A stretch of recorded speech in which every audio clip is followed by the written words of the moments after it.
To you all. In our previous class, we discussed about the speed and velocity. I gave you some tasks. I hope you all did the tasks. Today, we are going to discuss about the acceleration. My dear students, today we are going to discuss about the acceleration. Generally, when the body changes its velocity, listen to me very carefully. When the body changes its velocity, in that case, acceleration is produced. Students, point to be noted. When the body changes its velocity, in that case, acceleration is produced. So, to produce the acceleration, the body must change its velocity. To produce the acceleration, the body must change its velocity. Otherwise, acceleration is not produced. If the body moving with uniform velocity, if the body do not change its velocity, in that case, acceleration is produced. Acceleration is not produced. So, the major thing for the acceleration is changing velocity. My dear students, point to be noted. The major things for the acceleration is change in velocity.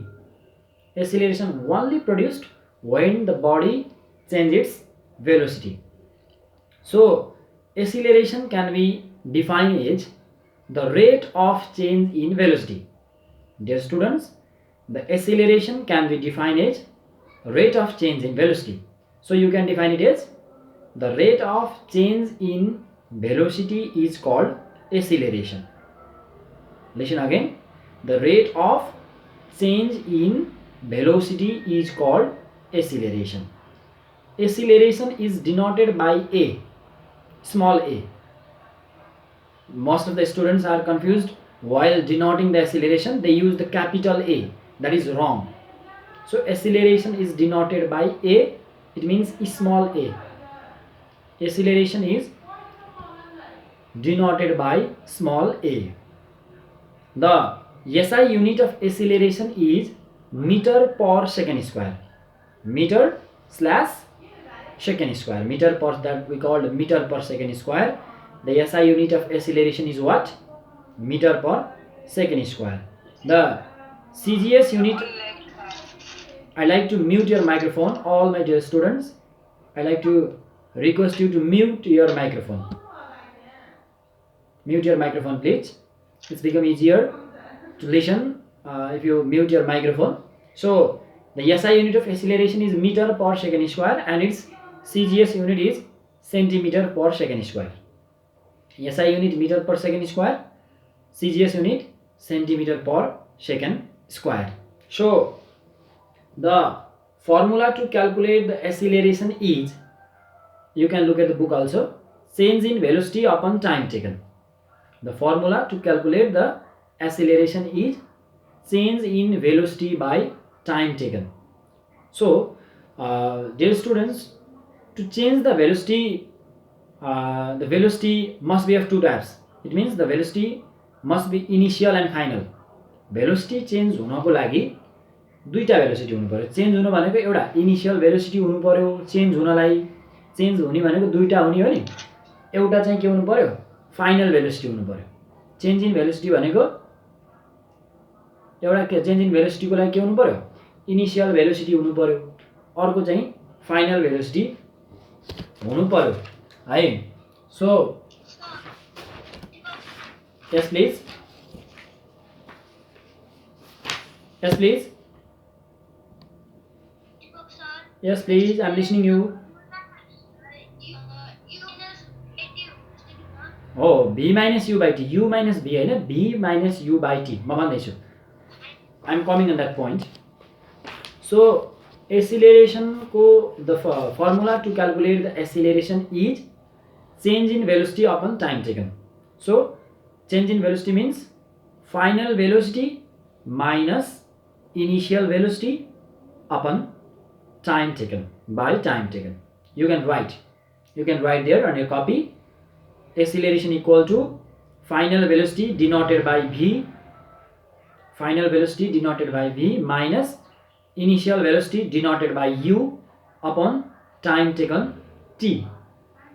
All the abbreviations are done in small letter. All the representation are done in small letter. Acceleration a small, final velocity v small, initial velocity u small, time taken t small. So acceleration a equal to v minus u by t.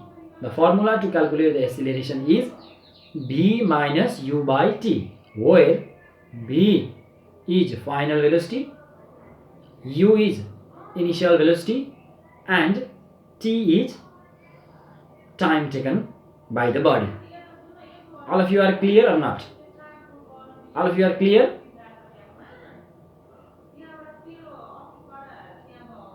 Okay, so dear students, there are some special cases while calculating the acceleration. Acceleration calculate गर्दाखेरि केही special cases छन् that have to notice. That special cases while calculating the acceleration. If a body start to move from rest, case 1, I am going to tell you case 1. Acceleration calculate गर्दा केही केसहरु ख्याल गर्नुपर्छ. क्वेशनले केही केसहरु दिन्छ, त्यो केसहरु ख्याल गर्नुपर्छ. अब के केस हुन्छन् त? ल है, case 1. If a body start to move from rest,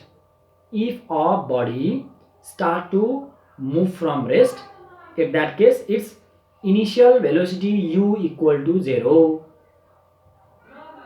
All of you clear? If a body start to move from rest, its initial velocity u equal to 0.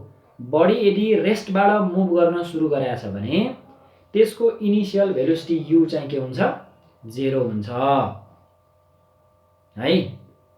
अनि if a body come to rest, at that case its final velocity v equal to 0. Body यदि रेस्टमा आयो है, moving body after applying the brake है, यदि body चाहिँ रेस्टमा आयो भने if body come to rest, at that case initial velocity final velocity v equal to 0. बुझ्नुपर्ने कुरा है. यदि रेस्टबाट मुभ गर्न स्टार्ट गर्यो भने initial velocity u equal to 0 है. यदि चाहिँ के त भन्दाखेरिमा if a body come to rest, यदि बडी चाहिँ रेस्टमा आयो भने at that case it's final velocity v equal to 0. And one more thing, if the body is moving with uniform velocity, listen to me very carefully, if the body is moving with uniform velocity, at that case acceleration a is 0. body यदि रेस्टमा move गरिरहेको छ भने, if the body is moving with uniform velocity, if the body do not change its velocity, if the velocity of the body is constant, at that case acceleration a is 0. At that case acceleration a is 0. So my dear students, once again you need to be very clear about when the body start to move from rest, its initial velocity 0. नझुकिने, कोही पनि नझुकिने. यदि body क्वेशनले बस start to move from rest भनेको छ भने initial velocity u equal to 0 भइहाल्यो है. अब यदि क्वेशनले if a body come to rest है, यदि बडी रेस्टमा आउँछ भनेर भनेको छ भने त्यसमा final velocity v equal to 0 भइहाल्यो है. अनि if the body is moving with uniform velocity भनेर क्वेशनले यदि भन्यो भने at that case acceleration a equal to 0. Uniform भेलोसिटीमा मुभ गरेछ भन्यो भने त एक्सिलरेसन a इक्वल टु 0 भयो. डियर स्टुडेन्ट्स, अब हाम्रो जनरल बुझाइ के छ भने एक्सिलरेसन भनेको इन्क्रिजिङ भेलोसिटी हो भन्ने हाम्रो जनरल बुझाइ छ. तर भेलोसिटी डिक्रिज हुँदा पनि एक्सिलरेसन प्रोड्युस हुन्छ है.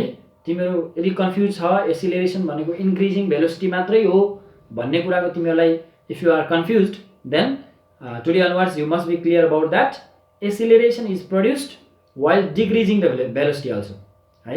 भेलोसिटी डिक्रिज हुँदा पनि एक्सिलरेसन चाहिँ के हुन्छ प्रड्युस्ड हुन्छ। अब त्यो भेलोसिटी डिक्रिज हुँदा प्रड्युस हुने एक्सिलरेसनलाई हामी के भन्छौँ रिटार्डेसन भन्छौँ। पोइन्ट टु बी नोटेड है। The acceleration produced while decreasing the velocity is retardation. त्यो चाहिँ के हो रिटार्डेसन हो। अब रिटार्डेसनलाई हामीले के पनि भन्छौँ retardation is also called the negative acceleration. Retardation is also called negative acceleration. रिटार्डेसनलाई हामी नेगेटिभ एक्सिलरेसन भन्छौँ। It is denoted by a. रिटार्डेसनलाई पनि एले नै डिनोट गरिन्छ। Retardation the formula to calculate the retardation is also v equal to u minus t के अरे सरी v इक्वल टु के अरे a equal to v minus u by t है। फर्मुला त्यही हो a equal to v minus u by t है। अनि SI unit पनि के हो SI unit is also metre per second square. So एक्सिलरेसनको कुरा हेर्नु negative acceleration is called retardation. At last what negative acceleration is called retardation. Negative acceleration is produced when the velocity of the body decreases. If the velocity of the body decreases, yes, the velocity of the body decreases while applying the brake. जब हामीले brake apply गर्छौं नि, जब हामी अथवा आफै moving गरिरहेको बेलामा रोकिन खोज्छौं नि, at that case velocity will decrease and retardation is produced. है त्यो बेलामा चाहिँ के हुन्छ भेलोसिटी डिक्रिज हुन्छ र रिटार्डेसन प्रड्युस्ड हुन्छ।